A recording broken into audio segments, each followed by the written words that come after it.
Hey everyone, and welcome back to the Pac-12 basketball roundup. It's been a while since we've been with you, and as you may notice, there's somebody different standing next to me. This is Danny Moran. He covers the Oregon State Beavers, football and basketball. Football season's still going.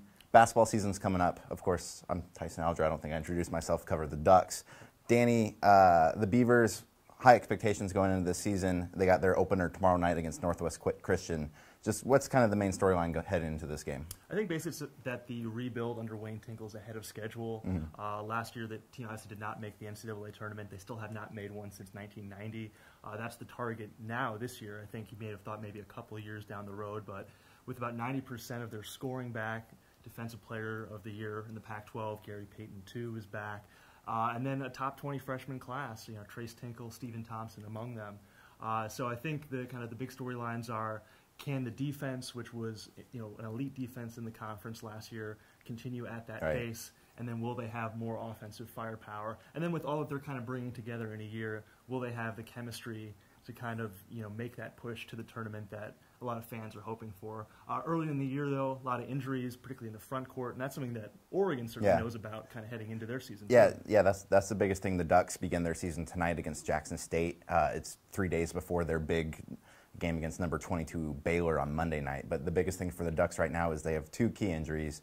Dylan Ennis, senior guard who transferred over from Villanova, he's probably going to miss the next at least 2 months with a foot injury, which is the same thing as Jordan Bell, Oregon sophomore's forward center. He's 6'9". He set the single season record last year for blocks. He's going to at least miss probably the next 3 weeks. He's been out since April with injuries. But you get those guys back, and all of a sudden Oregon has a roster that is really, really loaded with depth. They lost Pac-12 Player of the Year Joseph Young last year. Obviously, that's a big kind of load of scoring to make up for. But you got guys like Dylan Brooks, Dwayne Benjamin, Elgin Cook coming back.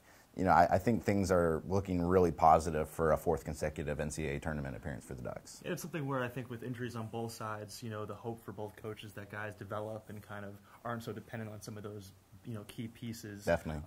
And once Pac-12 play starts in January, both teams are kind of at full strength. Yeah, I think it's going to be a really interesting season because if you look at the Beavers, I think the Beavers have the talent to go to the NCAA tournament this year, but kind of similar to last year, I think maybe next year might be like the season that they're targeting for like their huge run because you got all that loaded freshman class. But I think they're in a much better position than they were last year when they had like 8 or 9 walk-ons on the roster, and you can't discount the effect that Gary Payton II has on the defensive end of the floor there. And that's the thing too. I mean, having him in his last year, I think that's why the hopes are maybe a little bit higher for this year. You return somebody with that level of experience, and really makes a big impact on the offensive end of the floor and with his rebounding, in addition to his steals. So to have the combination of him as the head of that senior class with the freshman class, if that chemistry can come together, it should be a special season. So GP the key player for the Beavers.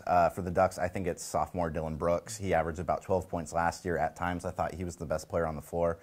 I'm really looking to him to take kind of the reins of the go-to mentality of the team that maybe Joseph Young had last year. He's very talented. He can pretty much do it all on the floor. So if he gets going early, I think the Ducks have a really good chance to have a really good start to the season. And they'll be tested early. You mentioned the Baylor game. They have the non-conference schedule makes it a little bit tougher with some of the injuries that they have now. But I think an impressive test to see kind of if these guys can emerge and are ready to contend for a Pac-12 title. Definitely. And so throughout the season, Danny and I will be back here every week to kind of go over what's happening around the conference. Maybe we'll dive into a little bit more of the conference actions, the next weeks, but we figured just get you caught up with the teams right now.